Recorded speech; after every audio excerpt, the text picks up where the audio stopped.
Olá, bom dia. Bem-vindos a esse último dia de atividade de mercado aqui de São Paulo Audiovisual Hub. Muito obrigada por estarem presentes nesses últimos dias. O São Paulo Audiovisual Hub é um evento realizado pela Secretaria da Cultura, Economia e Indústrias Criativas do Estado de São Paulo e Lei Paulo Gustavo, com gestão e produção da APA, Associação Paulista dos Amigos da Arte, parceria do SEBRAE e apoio institucional da FAP. Esse é o nosso último debate. Nós programamos 9 debates, esse é o 9º debate. E a gente está aqui nesse evento de mercado, a gente conversou sobre produção, a gente conversou sobre coprodução, a gente conversou sobre fundos internacionais, a gente conversou sobre curtas-metragens e documentários, e agora a gente volta para o mundo da ficção para falar sobre modelos de financiamento. A gente já falou um pouco ontem de modelos de financiamento, com o debate que a gente teve com representantes aqui de instituições nacionais, como a Ensine, por exemplo, com a Georgia da Coração da Selva trazendo o caso também de como ela usou o cash rebate. E aí hoje a gente volta a trazer esse tópico aqui para discussão, falando sobre modelos de financiamento do público ao privado. A gente definiu esse debate da seguinte forma: uma conversa sobre os principais meios de financiar projetos audiovisuais. Vamos falar desde editais públicos, passando pelo investimento privado, até os modelos de parceria público-privada, como o cash rebate. Como saber quais dessas opções é a mais adequada para o seu projeto, como trabalhar com diferentes fontes de recursos e quais são os principais desafios e benefícios de cada uma delas. Cash rebate a gente já falou ontem. So I'm going to switch to English to welcome our panel of speakers this afternoon, starting with our moderator, Lourenço Santana, partner of the production and distribution company Boulevard Films.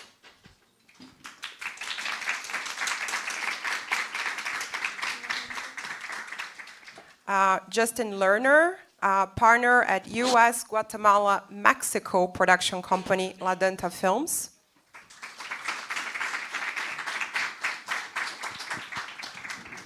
Nicolas Picato, attaché audiovisual in Brazil, representing the CNC, the National Film Fund, Film Center.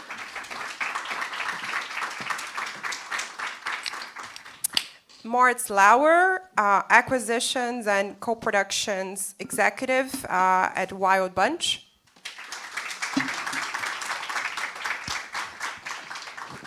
And last but not least, as usual, Bernardo Lessa, Executive Director of the production company Tanto Films.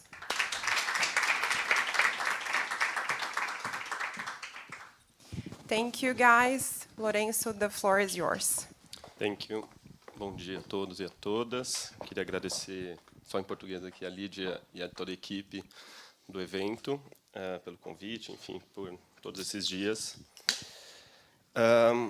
I would like to start with, well, my name is Lourenço Santana, I'm a film producer, and I would like to start by each of you introducing yourself and why you believe you were invited to this panel in terms of what you usually do on a daily basis, so that we can, go from there. And just so everyone knows, the idea is that we'll have this informal conversation here for about an hour, and then we will open to questions. So if you can all write down in case you have any questions. Yes. Thanks for having us. I appreciate it. It's great to be here. It's my first time in Brazil. My name is Justin Lerner. I'm a director and producer based in Los Angeles, California. I have a company with Mauricio Escobar, a Guatemalan living in Mexico, and it's called La Denta Films, and we do mostly Spanish language films as of yet in Mexico, Guatemala. We just did one in Cuba, and we just most recently made a film called Calejo Blanco, which Mauricio produced and I directed, that was the first US, Guatemala, Mexico co-production. I think that I was invited here because I've made 3 feature films as a director and 3 or 4 others as producer, in which we've used 100% private funds as investments. Even my American independent films that I've directed and produced have been 50% financed by private investments in Mexico or Guatemala. I started a film school in Guatemala in 2015, and through there I got involved in the film community, which is very small, and from there stayed and started the partnership. So now La Danta Films, we make a lot of mostly Mexican and Guatemalan, but I think I'm here too because we're looking to expand and meet more Brazilian filmmakers, and we're very interested in co-producing with other Latin American countries. So it's that, and possibly the idea of our ability in the US and Guatemala especially, and you don't get to make films unless you find private investment and private money. So I think that's more of what we bring to films, because there just aren't the public funds that are available in other countries. Thank you. Hello, I'm Nicolas Picato. I've been working in the audiovisual sector for more than 20 years in several countries, both at the private and the public side. So on the private side, I was a producer in South Korea, among other things. And on the public side, I'm now audiovisual attaché at the French Embassy in Brazil, which means that I work for cooperation between Brazil and France in all fields of audiovisual, which covers up to video games, etc. It goes from the institutional part, which is co-production agreement, negotiation, and this kind of stuff, to the private part, which is introducing producers to one another in markets, organizing markets or sections of markets. And I guess I'm here because as audiovisual attaché, I also represent the French institutions involved in cinema, notably the CNC, Centre National du Cinéma et de l'Image Animée, which most of you know, and which is an equivalent of Ancine plus Film Commissions plus other institutions. And it's the, I would say, the arm of the public audiovisual policy of France, especially for cinema. With missions of creation, production, distribution, focusing on the diversity of world cinema. It's also responsible for the Aide au Cinéma du Monde, which is a great title. Which is a fund that you probably know about, that finances movies, co-finances movies which are by foreign directors, mainly. Hello, my name is Moritz. I'm working at Wild Bunch. Great to be here with you. And Wild Bunch originated as a French company, and now it has also offices in Germany and Spain and Italy. And I'm working from the German office, I'm based in Munich, and I'm part of the team that's responsible for acquiring movies that we distribute in our territories. Sometimes we also acquire movies and they're then distributed through our sister companies who do also world sales. And the slate of Wild Bunch is pretty eclectic, so you may know the Wild Bunch brand from a lot of art house movies and movies from the festival circuit. But our slate is in fact pretty eclectic, so it ranges from kids and family animation movies to dramas and to horror. And my personal focus within the company is the co-production of genre films right now, but I'm involved in other acquisitions and co-productions as well. And yeah, I think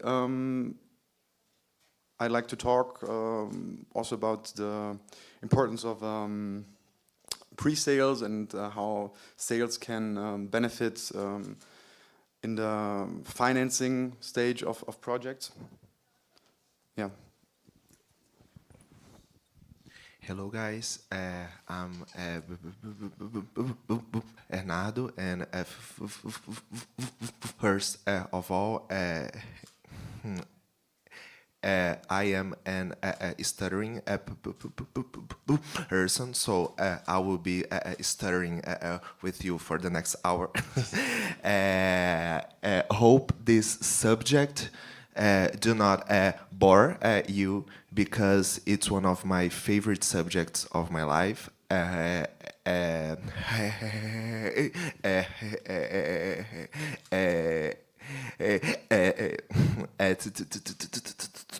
10 years ago, I started working in cinema, in a public movie theater, and then after I went to a distribution company called Vitrine Films, and after this distribution company, I went to a production company called Conspiração Films, and nowadays I went back to Vitrine as a release launch manager of films, and also I'm executive director and partner at Tanto, that it's a small production company. So my life went like beginning with B2C, and then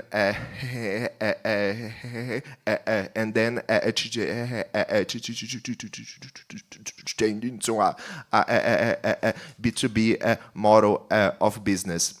And during my career, I specialized in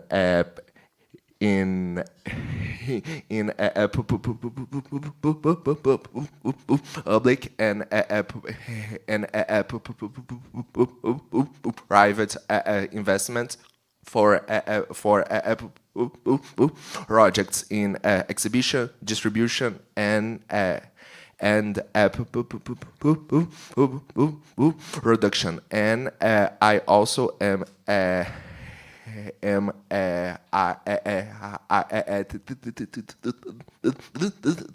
teacher at ESPM, that it's a college here, of this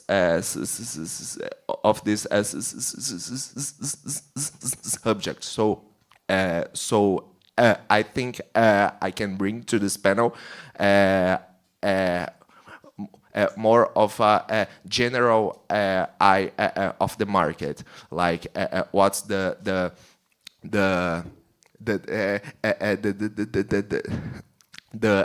companies in Brazil are looking for, and what is the business models of the films nowadays. Thank you, everyone. I just want to address one thing that I was supposed to mention before. I didn't. As you can see, this is an all-male panel, but it shouldn't be this way. There were two female panelists that were invited and were supposed to come, but they couldn't make it. So just wanted to let you know. Okay, so as Lydia started off by saying we're going back to fiction, financing can sometimes look like a work of fiction because it's so challenging. And I'm sure that goes for Brazil, for the U.S., for Guatemala, Mexico, France, Europe.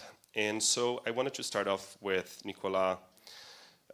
It is extremely valuable to have a representative of a foreign audiovisual agency included in this panel.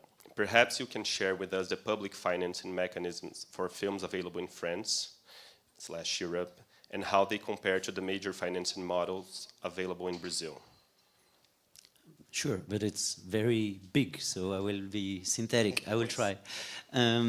So the CNC has a double system, which is an automatic system for French productions, which includes international co-productions, official co-productions. I will explain the difference between co-production and official co-production after. And this automatic system allows to have financing for script development, production, post-production, avance sur recette, which means cash advance on future revenues, which is an amazing system, and which is supposed to be reimbursed, but can happen not to be fully. And this is the automatic system, which means every movie is entitled to reach to this kind of support. And then there is a selective aids from the CNC, and the selective aids are based on a file, and on the selective you have specific aids for animation, for juvenile productions, for all the other categories of audiovisual content, mainly series because it's a new fund, but also video games, and all this is selective applications.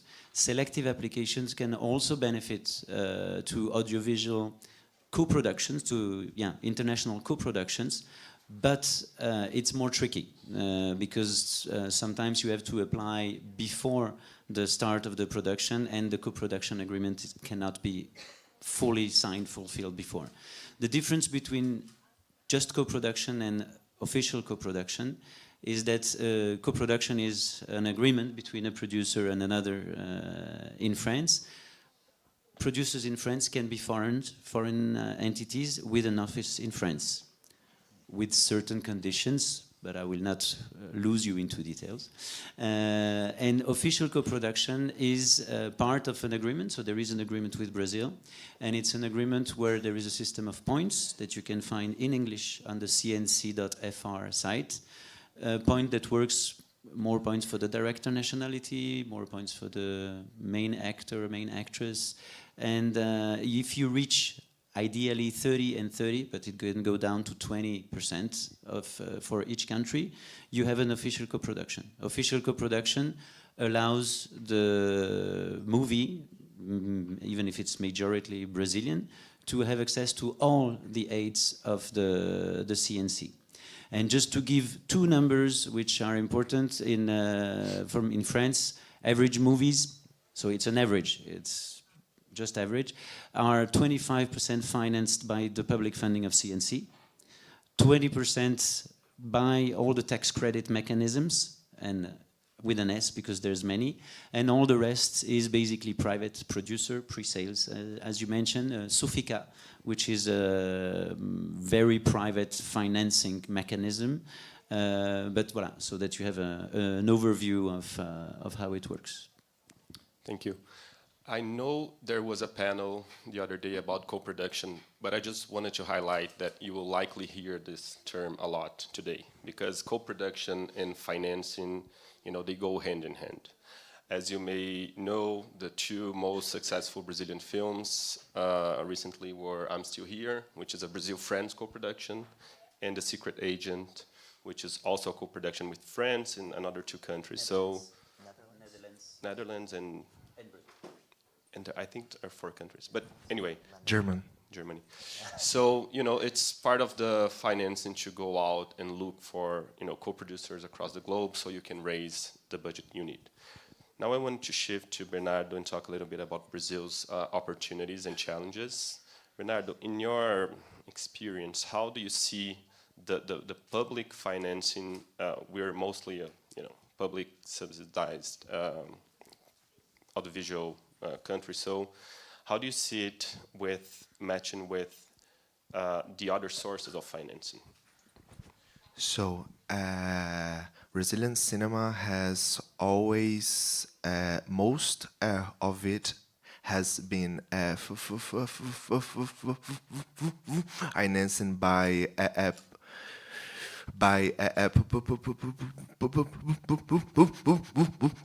public funds, but nowadays to do a film to go beyond Brazil, like the Water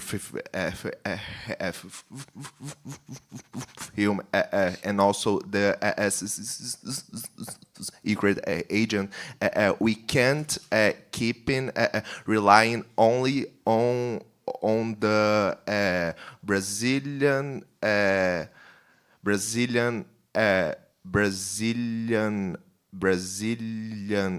audiovisual fund, that it's a big fund in Brazil. So in the last year,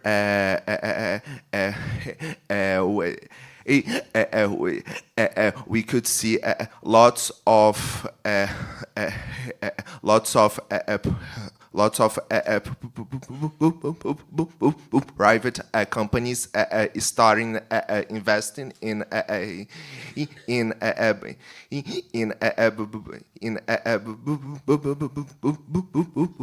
Brazilian cinema through tax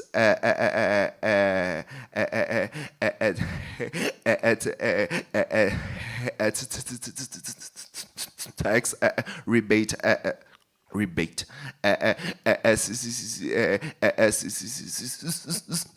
system because they saw the opportunity to bring their brands to the film industry without spending their own money, like the money that would go to the government. Nowadays, it's going to the independent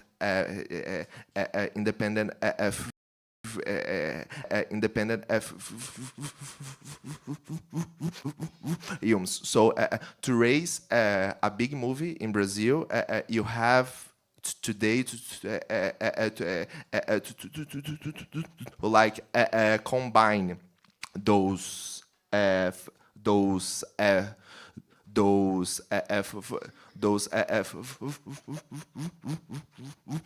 financing models. So you have to go to the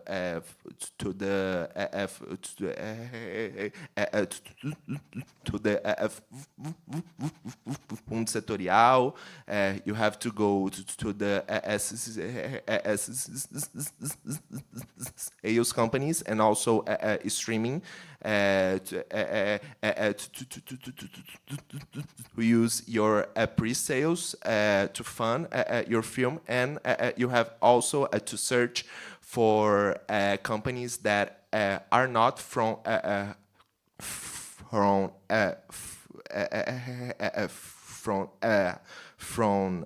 our sector, but want to sponsor the film in trade of the marketing. So you to think about financing, you have to also think about distributing.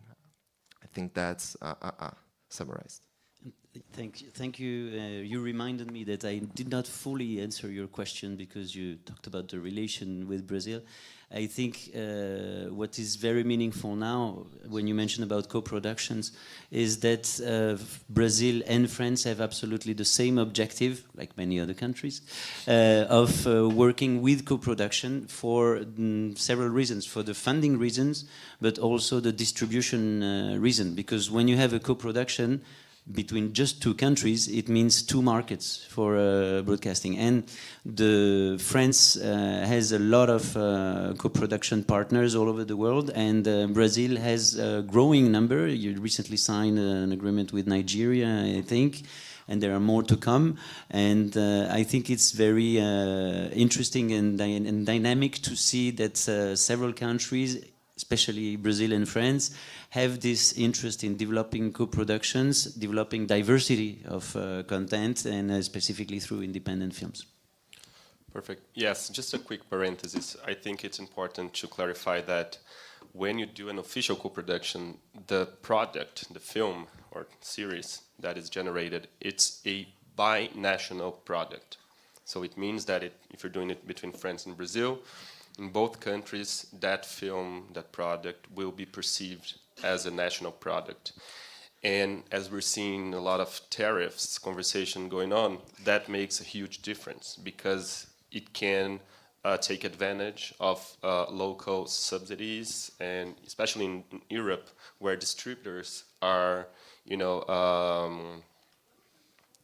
it's better for them to acquire those films because they can have more subsidies to release those films.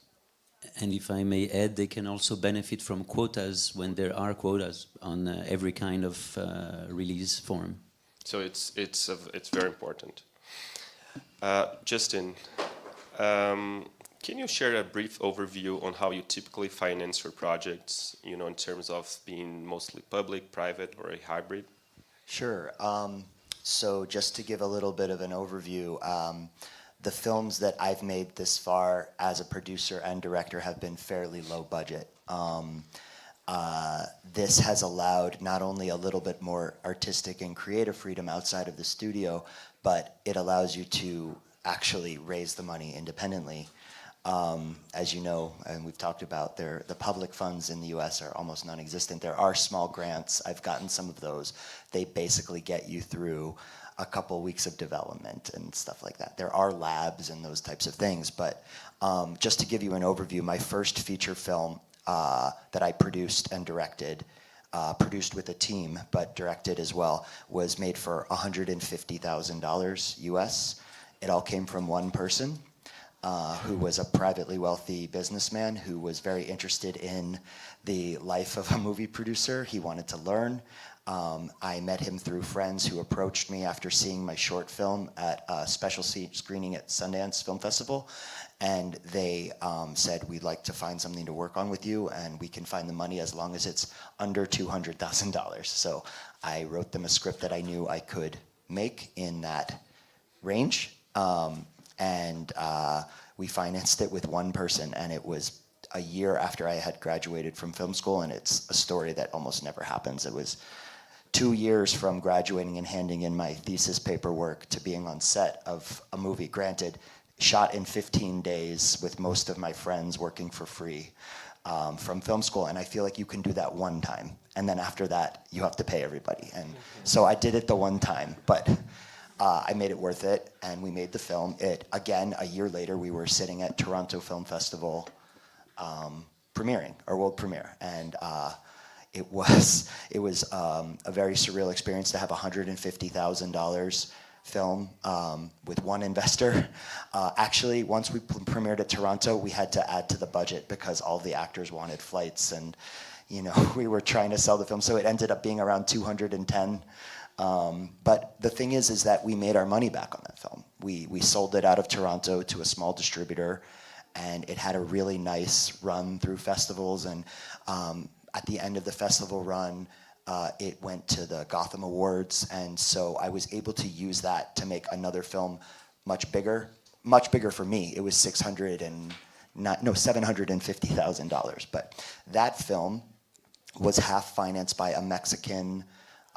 Well, they had an American office, but a Mexican private investor with a company, and half with, again, private equity that through the festival circuit and meeting people through years from my first film were indie producers that just decided that they were interested in putting together an independent film.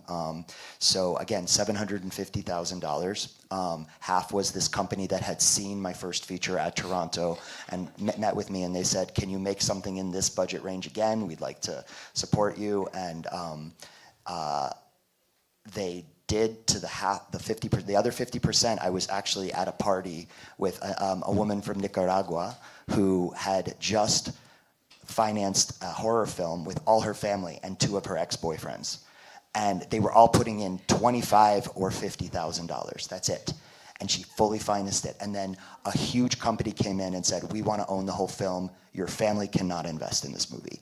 So all her family was really upset. So I said, hey, guess what? I have this film. It's half financed. Why don't you send it to your family? If they like it, you can basically be a producer on the film, take a big fee out of it. And she did, and we had some, not famous, but known actors from Game of Thrones and True Blood and these TV shows, The West Wing. And just luckily, her family were fans of this show. And so she got 25, 50, 100 from her ex-boyfriend, from her dad, from her uncle, and they financed the other half of my film. And I was then, a year later, at South by Southwest premiering a $750,000 film that was all from 100% private funds.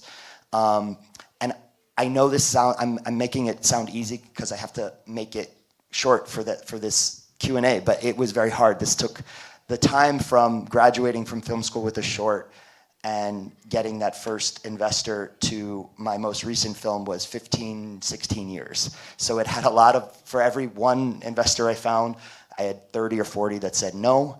I've learned the hard way now how to approach. I'm getting better each time, just a little bit though. I always mess up. And my new film was, I went to Guatemala to start a film school, and I developed a relationship and a friendship with a very, very good film producer in the US named Ryan Friedkin, who we became movie buddies at Imperative Entertainment.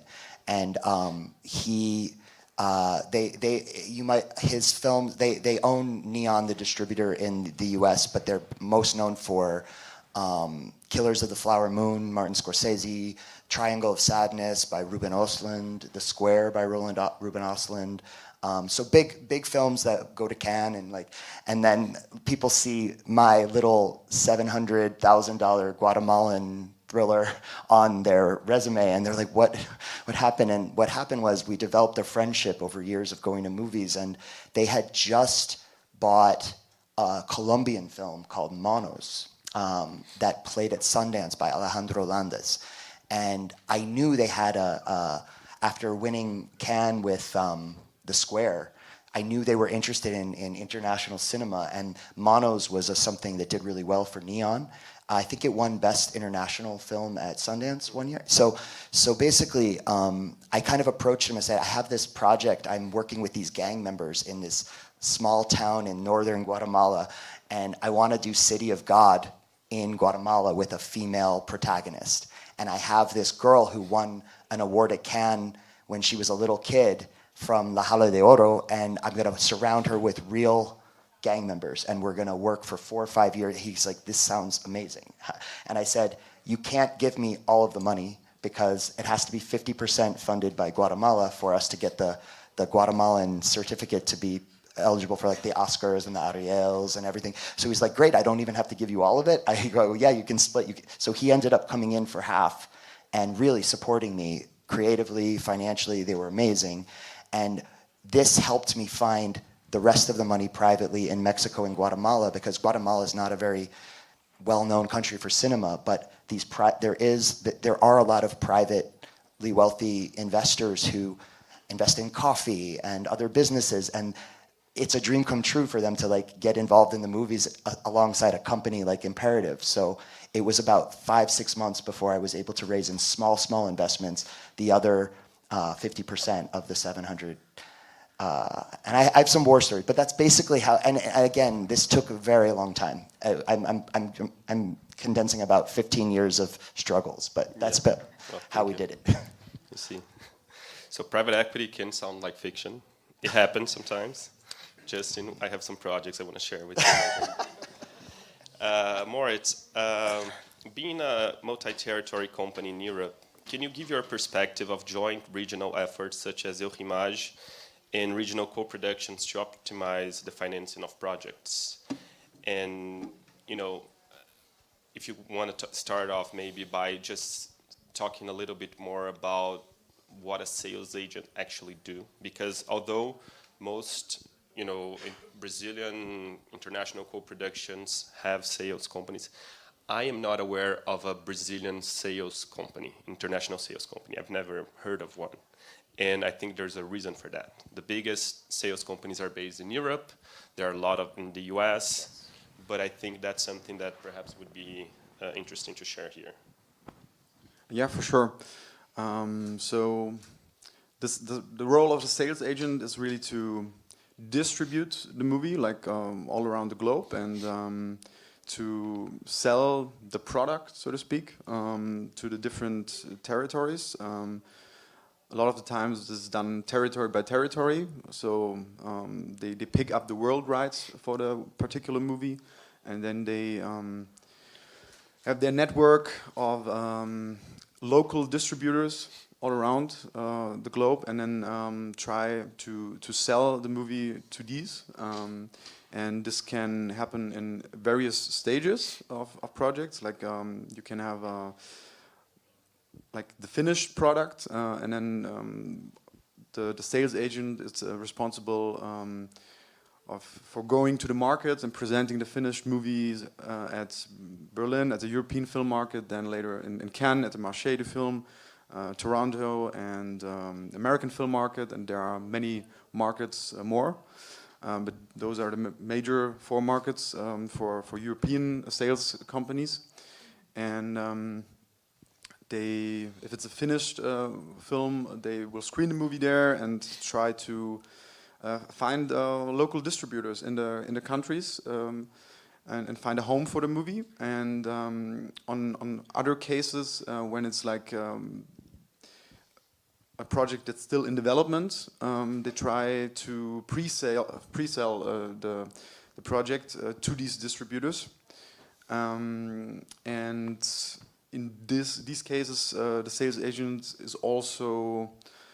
can also be part of the financing plan, because like they come up with an MG still when the project is still in the development stage, and they pick up the world rights against an MG and to help to get the movie off the ground. And so these are the two main stages, I would say, like having a finished product and having a pre-sale property. Great. It can be somewhat confusing for those who are not familiar with this. It's a lot of work. It's crazy. Just they have to attend so many markets around the world, present the film to many different buyers. I think I read the other day that The Secret Agent is going to be released in 93 different countries. So they have to sell those 93 territories, and it's, as I said, a lot of work. So if you could talk about, from your perspective, the fact that you're at Wild Bunch and being one of the biggest, multi-territorial companies in Europe, how that leverage you guys in terms of understanding the different markets you're working at. And you mentioned you work specifically with genre films, correct? Yes, my role is specifically the co-production. It's more the co-production side of things, of genre films, co-production and producing. But I'm also, like as I said, like involved in the acquisitions of other titles too, in different genres. And I mean, as you already said, like the markets, there are a lot of markets and they're very different. So even in Europe, although it's a very relatively small space, so to speak, it's we have like situations where we want to acquire a movie to put it in theaters locally within our key territories in Europe, but then we always have the challenge, this movie, like the potential of the movie can be very different, like for the French market or Italian market, because these markets can be very different and leaning towards different genres. And for example, like the Italian markets, they really like romance and emotional stories, and the horror, it works really well in France. So this is always like a challenge, but we try to find projects that have an appeal, like that's the ideal model, to have an appeal to all these markets, yes. But it's hard to find these. Yeah, everyone's looking for the same thing. So there's a very important aspect of the work that international sales companies do, that is being the first sellers of the film for the international market. So when you're working on a project in development, for instance, you're presenting to buyers, but not only buyers, you're also talking to festival directors. So for a film such as I'm Still Here to be present in Venice or The Secret Agent in Cannes, there's of course the relationship the director has with those festivals, the career they have, but those, the sales agents are also, very, very important, especially when we're talking about first-time filmmakers. They are the ones presenting to the festival director. So that's, it's not a commercial aspect of their work, but it's one that will generate sales, that will generate, festival premieres. So that's, just want to add to that. Nicolas, can you elaborate on the tools CNC has implemented to encourage hybrid financing models like the Cinéma du Monde matching requirement, and how that fosters public-private cooperation? I think, since we're talking about financing here, and Brazil has a very specific system, so does France, I think it would be interesting to see how, those models are trying to collaborate with one another? Sure. We're not talking about the official co-productions. We require more detail. Actually, the Aide au Cinéma du Monde, this mechanism, was created in 2012 to boost diversity of cinema and to make new directors visible on the international scene. So since then, I think it's almost 700 projects that have been supported by Cinéma du Monde. Last year was 65 projects, and I'm happy to say that Brazil is among the top 3 countries to benefit from Aide of Cinéma du Monde. And basically the requirements are a co-production with France, because it's the French producer who will apply to CNC to get the Aide of Cinéma du Monde.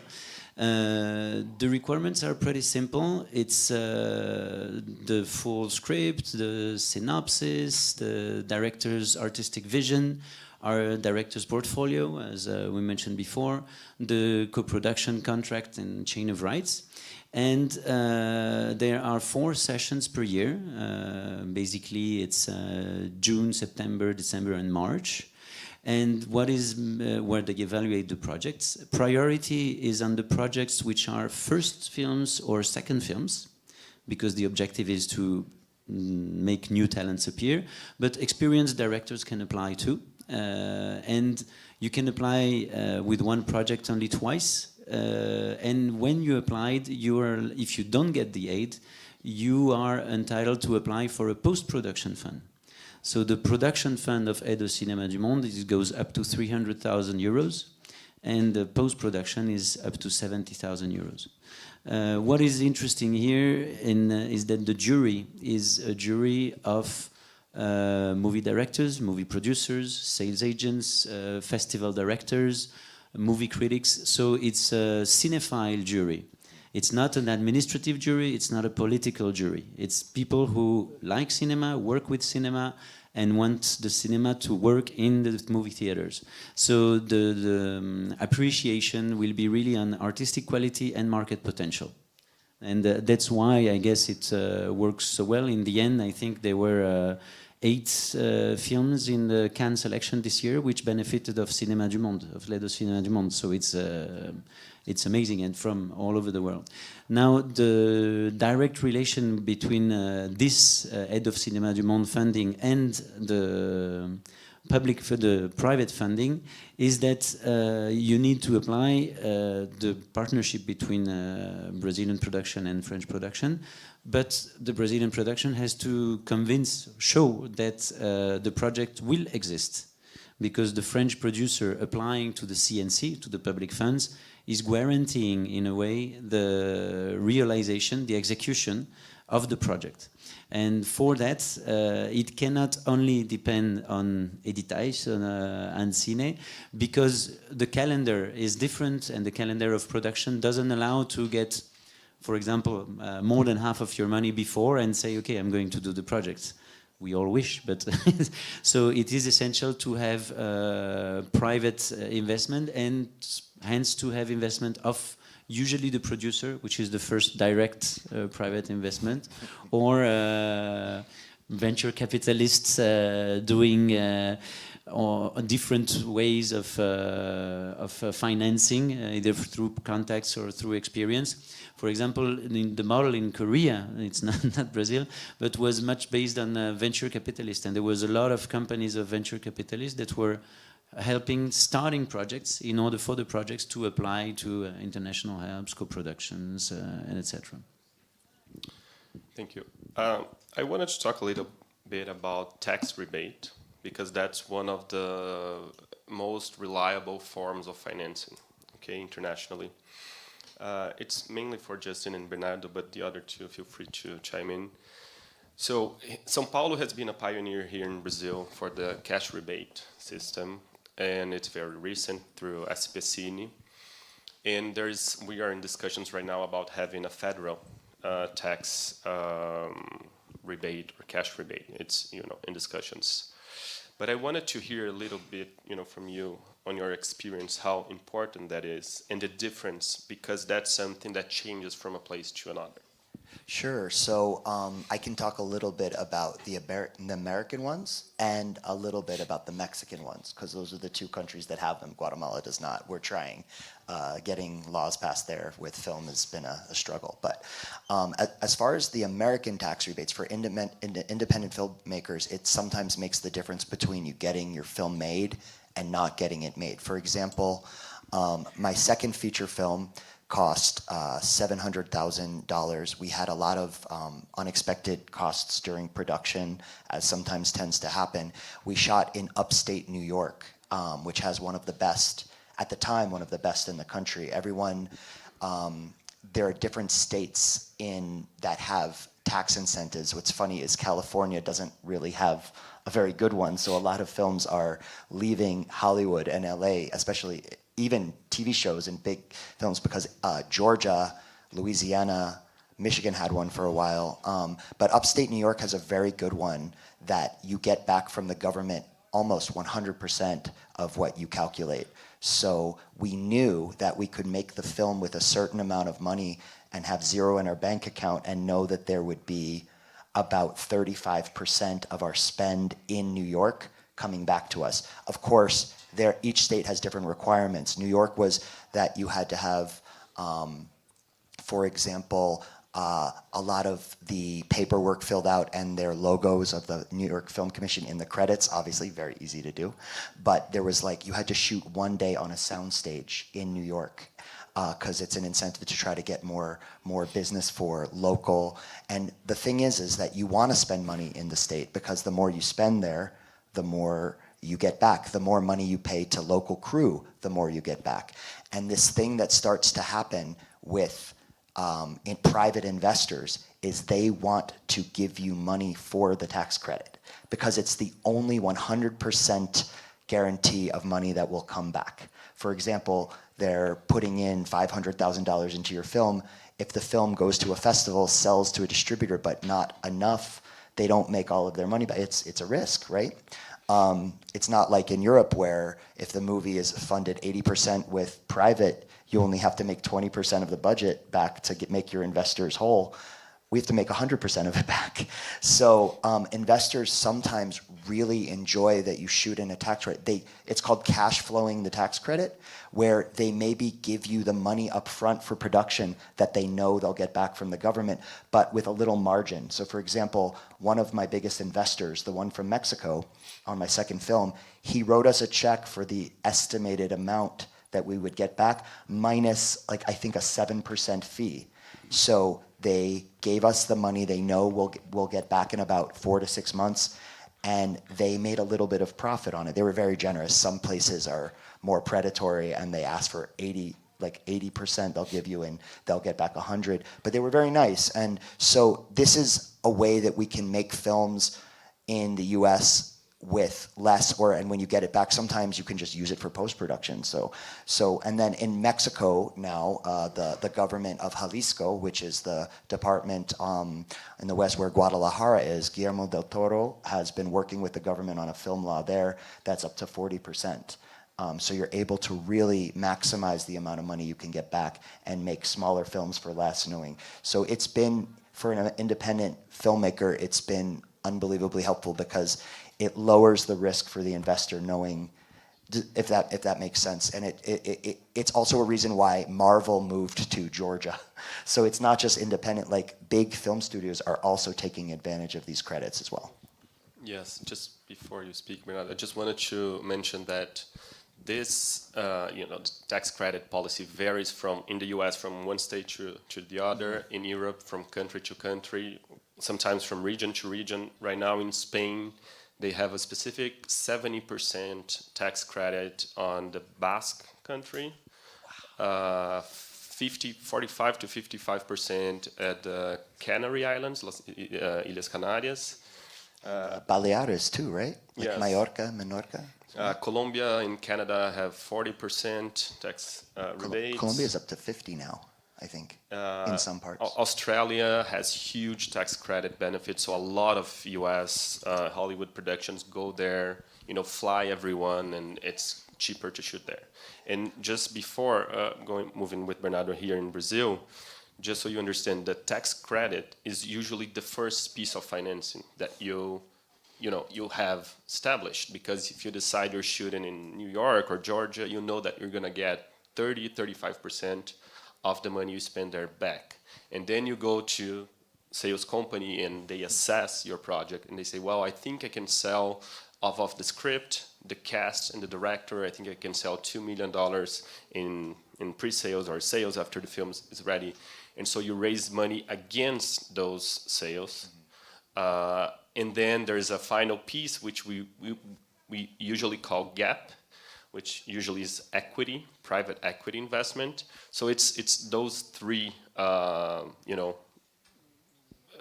types of financing that usually comprise a independent financing model. But here in Brazil it's different. Bernardo? Yeah, in Brazil it's very different. We are limited, like talking only about the cash rebate in São Paulo and also Rio. We have to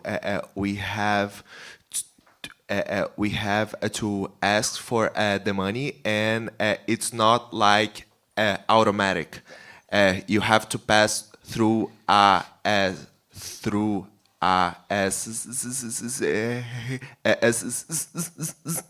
election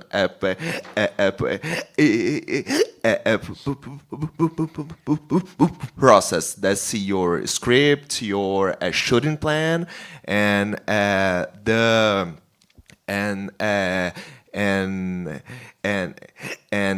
you are only sure that you will get it after this election process that usually happens one time in the year. So it's very different. I think here in Brazil we have to improve those kind of investments. The experience I had with cash rebate at Conspiração are really great. In O Alto da Compadecida 2, that it's a great IP in Brazil. Last year we released the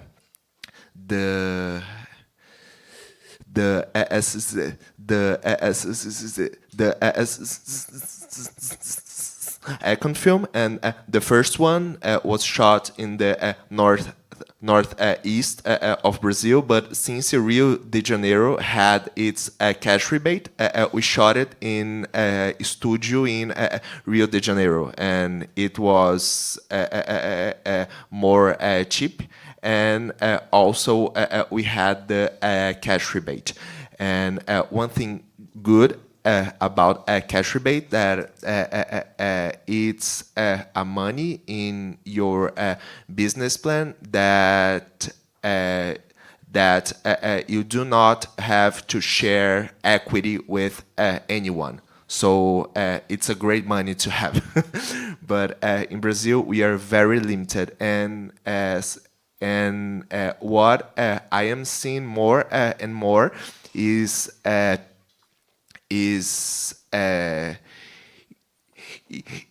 like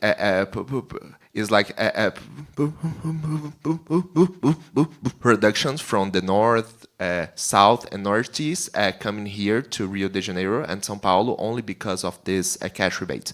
So in terms of politics, I think that other regions has to have it too, because otherwise we will keep shooting in Rio de Janeiro and São Paulo.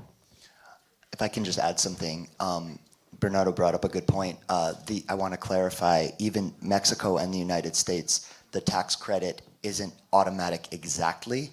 The majority of people who want it get it, but there are parameters you have to qualify before you get accepted. For example, each state has a maximum amount they can give per year. I'm in prep on a film that will shoot in Washington State near Seattle. Seattle's tax credit money has a lot of boxes you have to check. For example, you have to have a union crew. You can't have a non-union crew. There's a certain minimum spend, so you can't have a low budget. I think you have to spend, your budget of the film has to be at least $500,000 if I'm not mistaken. And you also have, once granted, you have a certain amount of time to shoot, and then once if it goes longer, you lose that money because they have to open it up for another project. And then each state has their own qualifications. So while you can get it, each state has a certain maximum amount they can give, and Mexico as well. There is a minimum spend, so they're trying to incentivize you to spend a lot of money, so they don't have to go through a short for $25,000 and give you $40,000 back. There is a minimum amount to try to incentivize, even if it's an independent film, to spend a little bit more money. Just wanted to clarify that it's not just automatic in both US and Mexico. Perfect. No? Nicolas, Moritz? So I just wanted to have one last question to Moritz, and then we can open to questions. Moritz, it would be great if you can talk a little bit about how things have changed in the sales agent model of putting films together. That's really one of the most important aspects of independent financing. If it weren't for the sales companies, I'm Still Here would not have happened the way it did, nor would The Secret Agent and most of Brazilian films. So, and that has been changing a lot. We had, of course, from around 2015 until 2019, all the big streaming platforms, arriving at the market. That changed a lot. In the first moment, it was very challenging. And then the pandemic hit us, and the streaming platforms basically saved the market. Here in Brazil, they made it possible for production companies to keep producing, for films to be produced, series. And then there were the 2 strikes in the US, the actor, the screenwriting strikes that were just changed a lot the industry. It got much more expensive to shoot in the US, and now all productions are leaving the US. So, we're seeing the consequence to all of that. And now, post-pandemic, post-strikes, it feels like it's getting ever more competitive. And it's just so hard to get the financing you need in time, and the cast, of course. So if you can talk a little bit about how things have changed and how do you see, what's your perspective to the future, I think that would be great. Yeah, like you said, challenging times, I think. That's definitely the thing you can notice. And the streamers, for example, there was a time when they picked up a lot of product, globally on these markets, and they, not all of them exist anymore. For example, Paramount Plus, they were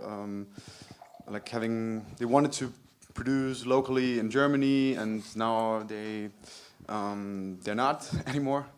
And Netflix is more focusing on producing originals compared to buying licensing projects. And so the market is always changing.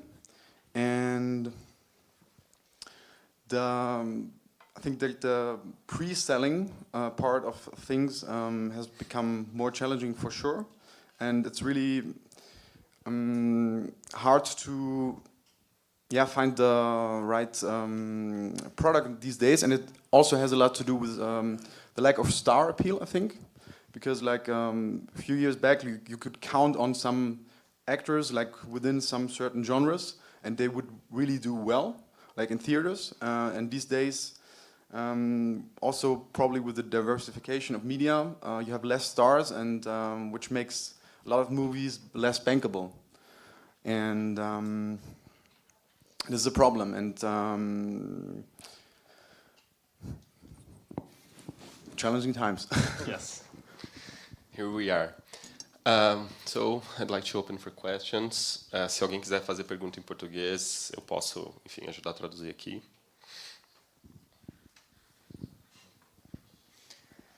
If they don't have one, I have a question for Moritz. Oh, We can start with that. Go ahead. If there's a lull, I have something I want to ask Moritz. No, let's do it. Thank you. My name is Lorena Mesquita. I'm from Amazonia. And Bernardo told about the difficulties that other regions have, and imagining Amazonia. My message now is just to lack attention about our difficulties there, because we want our voice to be heard, and we have many, many difficulties there. So it's just to ask you and other partnerships for support us and look with careful and the attention we need. Thank you. Thank you. I think it's important just to contextualize the fact that the current government is doing a huge effort in trying to decentralize funds here in Brazil. That, of course, doesn't come without, questions or concerns from professionals in the industry, and it's it's something that's way long overdue. Of course, most of productions have always been around São Paulo and Rio, and now there are specific financing lines for the north, northeast, south of Brazil. But we know that takes years, if not decades, to implement any changes. So maybe you want to add to that. Yeah, and I think I would also like to highlight is that now shooting in the Amazon is trending. So so lots of companies in São Paulo and Rio de Janeiro go to the Amazon with a cruise from Rio de Janeiro and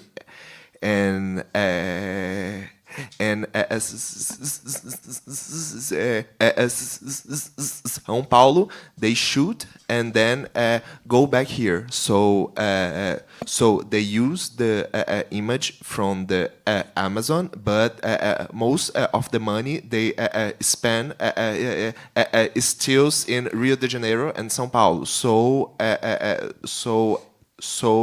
I think we could think like a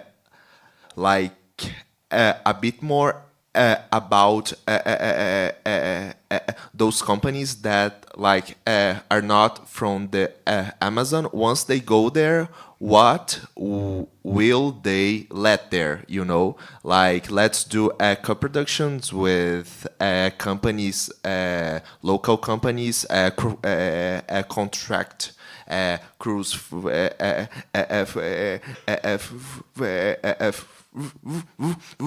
from there and make the money go to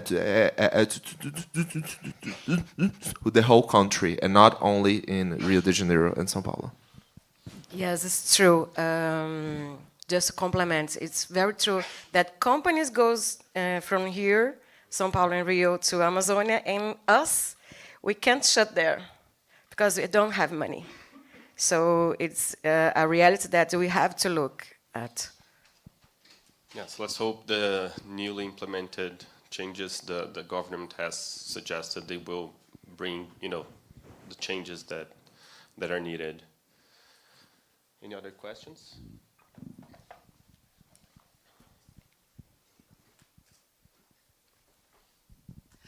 Hi, my name is Vanessa Montenegro. I'm executive producer here in São Paulo. I had already lived abroad and produced and filmed outside our country. And as executive producer, we find a lot of issues when we try to start a co-production with other countries, and we always want that. I'm pretty sure that everybody agrees with me. And what I was intending to hear from you, it's what's the most difficult things and issues that you find if you not even did something with Brazil, or even if you tried, or if you heard it about, what's the most difficult issues that you find to do co-productions in Brazil with our crew or money, or I don't know what's the theme, but what did you find that it's difficult already, or something that you can help us to go through it? Thank you. Maybe we can say what's easy, because everything's difficult. I've never done a co-production with Brazil, so I'm excited to hear the answers as well. Yeah, maybe one thing we can think about, I think it's one of the main issues, is our language. We usually do co-productions in Brazil, and when it's a majority co-production of Brazil is usually speaking in Brazilian Portuguese. And even that our film and our cinema, it's great, it's really hard to sell it. It's really hard to sell a film in Brazilian Portuguese, that it's a language that it's spoken only in Brazil. Like we know we have other countries that talk Portuguese, but it's a different Portuguese. So when we sell movies from Brazil to other countries, usually we dub them. So I think the language is one of the main difficulties. Yes, I think I agree with Bernardo. At first, I wanted to react saying what's easy, because, as Lorenzo said, but there are basically more than 10 co-productions between France and Brazil per year. There are many problems about financing dates. There is the problem of trust within producers. There's many things, but eventually it resolves, or it doesn't happen. But the recent experience I had with French-Brazilian co-production this year was indeed a language issue, because there are several attitudes, and one attitude of a producer I met was let go and fully trust, because anyway he doesn't speak Portuguese. He loves the project, he trusts the partner, and he let go because he cannot enter the movie, and the movie is a majority Brazilian project. So just to remind the Aide au Cinéma du Monde, it is privileging the projects in non-French. So it's Aide au Cinéma du Monde is really not pushing for applying French language, on the contrary.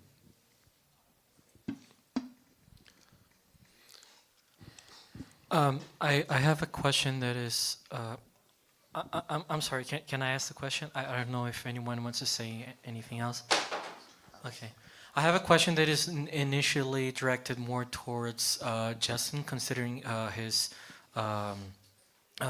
production and directing history, but of course I'd love to hear from the other panelists. But I'm interested, since they were mostly since they were all independent productions, what was the process of talking to private investors and convincing or negotiating with them in terms of like this project that I have can sell? Because I think it's one thing if you have something like The Secret Agent, because Bacurau did so well in all these different countries and was a Cannes, and then you have Aquarius, which was also a Cannes.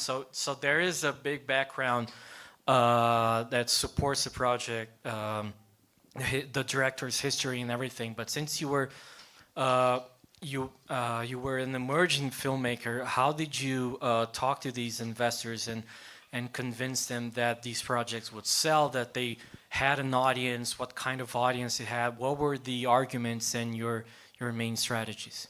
It's a really good question. I think it starts by making something very small that you can do with no help, and maybe you get lucky with one or two people who believe in you. For example, I made my first film with an actor who had never acted before, who had Down syndrome, who I grew up with. So I didn't have to go find a star. I found someone who had acted in my short film and people loved him.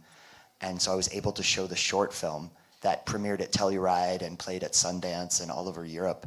And I had that short film, and literally the guy who funded the film for $150,000 said, if you can make it look like that short film, I'm in.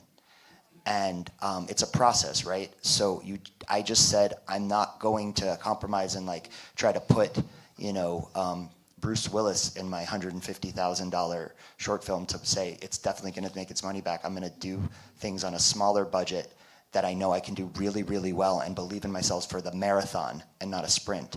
So to give you an example, I made a $150,000 budget movie with a lead who had Down syndrome, who had never acted before. And I knew, and what I told to investors is like, there isn't another movie like this. So I think it's going to premiere at a good festival because I'm going to do it well. I'm going to do it with respect, a lot of heart, and I'm going to put a good cast of known but not too famous actors around him. And we're going to make it so cheap that we just have to have a little bit of success. And I think, and the gamble paid off. We premiered at Toronto. So that was like, phew, right? And then what happened from that is that producers at Toronto saw the film, and I met with them, and they asked, what do you want to do next? And one of them was a really seasoned producer at Anonymous Content who was named Alex Madigan. She's not there anymore, but she was one of the heads there. And she had just been nominated for an Oscar for a film called Winter's Bone that won Sundance and started Jennifer Lawrence's career. And she's like, I love your new script. I'd love to work on it with you. And Alex Madigan in the United States has a credit history and a reputation of really being a tastemaker and someone who other investors trusted. The investors didn't trust me. I was a kid who made, right out of film school, who made $150,000, like low budget film with no big actors in it, but they trusted her. So I got her because I made something small and personal that I believed in, that I knew I could get. And then from her attachment, I was able to meet investors and they said, look, we only have $500,000 to give. We want to put it in a movie that we know will perform. So if we're going to gamble, we're going to gamble on the filmmaker who has the producer who has been nominated for an Oscar and has won Sundance. So it's like little by little, but it starts at believing in yourself on a small level and just being willing to wait out the time it takes, because it's, again, a marathon. I hope that kind of answers your question, but basically it's where you put together work that you believe in and add a team that then vouches for you. And in my experience, I've never gone up to an investor and asked them for money directly, because I think that the best salespeople for your work are the people around you who believe in you. I think if you go up to someone and say, give me money, they're like, well, that's a little aggressive, right? But if you have this person over here who says, hey, this person's really talented, you should and then they're like, oh, maybe I should, So that's how it kind of works for me. One thing I will say, though, is I've never been able to get, I've never had an easy time getting a sales agent to believe in me. And I've always wondered, I to this day can't get a good, a sales agent, and they're so integral in getting you into a festival like Cannes or Venice. And my hope is that eventually the star system just completely implodes so that I can maybe get them to pay attention to a film that's good for the script. And I know that it's a little bit different, but that is something that is still a struggle for me even now, making things with not hugely famous stars. But I hope that answers part of the question for you. We had a question here. Well, for Nicolas, what would you recommend for a newcomer, a new director to follow? Like an event like this is so important for people who doesn't have the capability to go to a festival.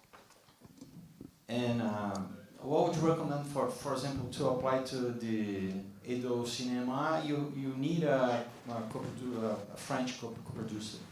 So that's the first challenging part for example, a Brazilian director, like how to get in touch, to network with a French production company.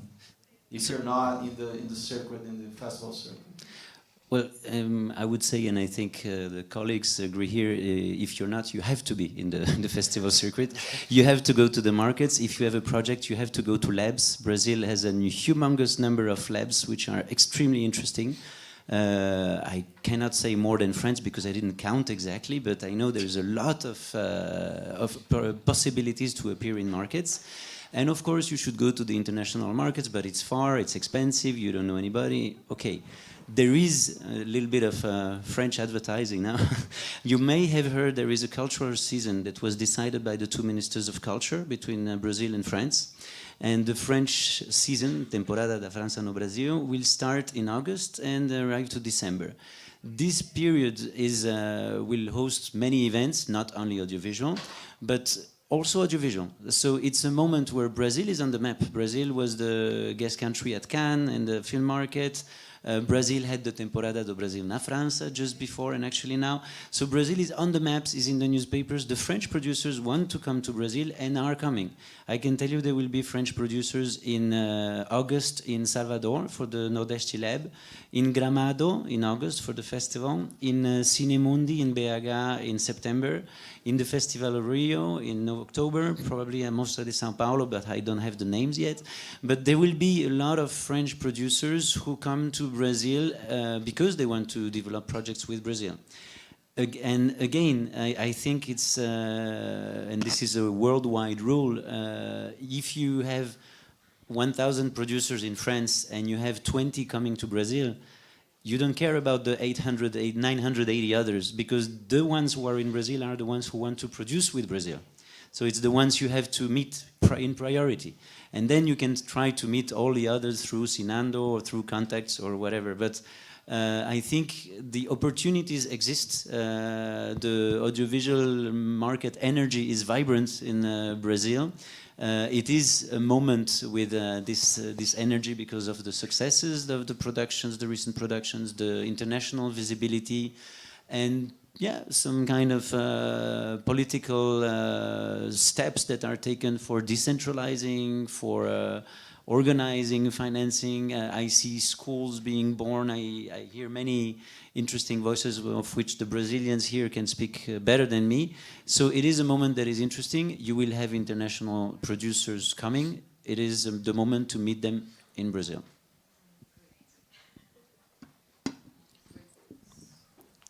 I think Olá. we have room for one last question. Aqui. Oi. Oi. Meu nome é Frank Mora, eu sou diretor e produtor. Como você também, eu fiz um filme chamado Charlotte SP, que foi o primeiro filme feito com celular no Brasil e que foi lançado comercialmente nos cinemas. E eu vendi esse filme para 15 países, ele está nos canais a cabos até hoje. Frank, o que eu... Deixa eu só te interromper que eu vou precisar traduzir. Tá legal. He's saying that's a film producer and director, and he's done a film with an iPhone. Sim. That he sold to many countries. E como o seu exemplo também, só que eu consegui fazer um filme com um orçamento bem mais baixo, com $20 mil, e tive essa cadeia longa, a cauda longa que a gente chama, né? Consegui botar o filme em 15 países, mas o que me chama a atenção um pouco é sobre a língua, que tem essa dificuldade de entrar nos mercados. Eu queria saber se, através do filme Não Estou Aqui, isso não pode ter quebrado um pouco essa resistência, né, da língua de produções nacionais agora, que ganhou o Oscar, enfim, né?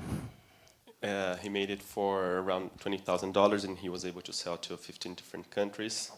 And regarding the question about the language, he wanted to understand your opinion on whether or not I'm Still Here opens the market for Portuguese-speaking, sales. In the U.S.? I mean, in the world, yes. I think any visibility of a film in Portuguese language that is wide in the U.S. makes generally will develop an interest.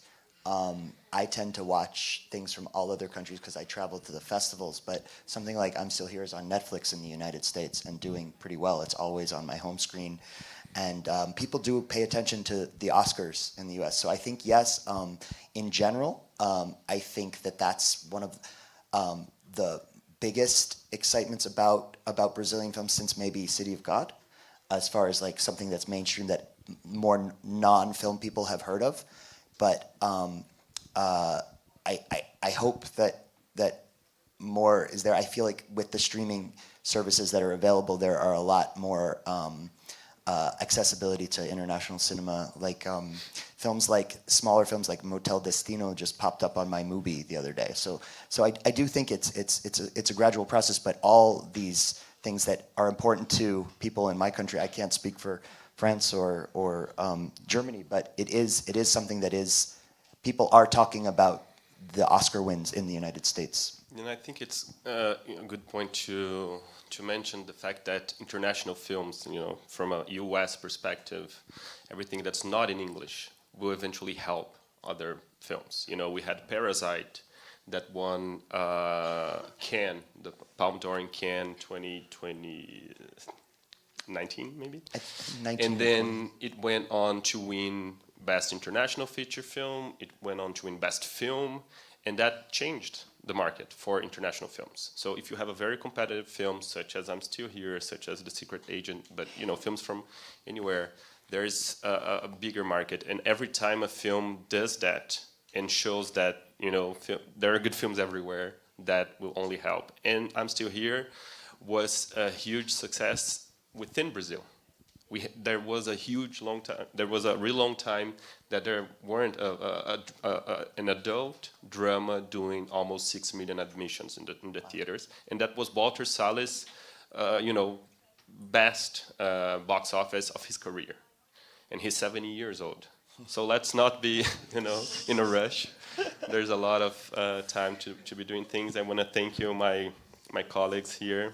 I hope this conversation was insightful. I understand financing is always tricky and challenging, but truly there are no secrets. It's a lot of work. It's a lot of meeting people, meeting partners, collaborators, and sometimes you will meet someone at a market here in São Paulo, in Cannes, in the US today, and you will work with them for the first time in 15 years from today. So there's really, what Justin mentioned, that it's about fostering those relationships and making sure people trust, your taste, your connections, your work. Thank you. Thank you so much.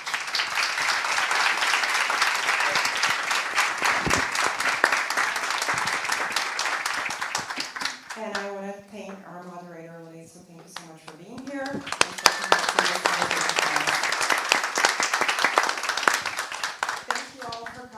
Eu posso agora mudar para o português. Muito obrigada por terem vindo todos esses dias. Esse foi o nosso último debate.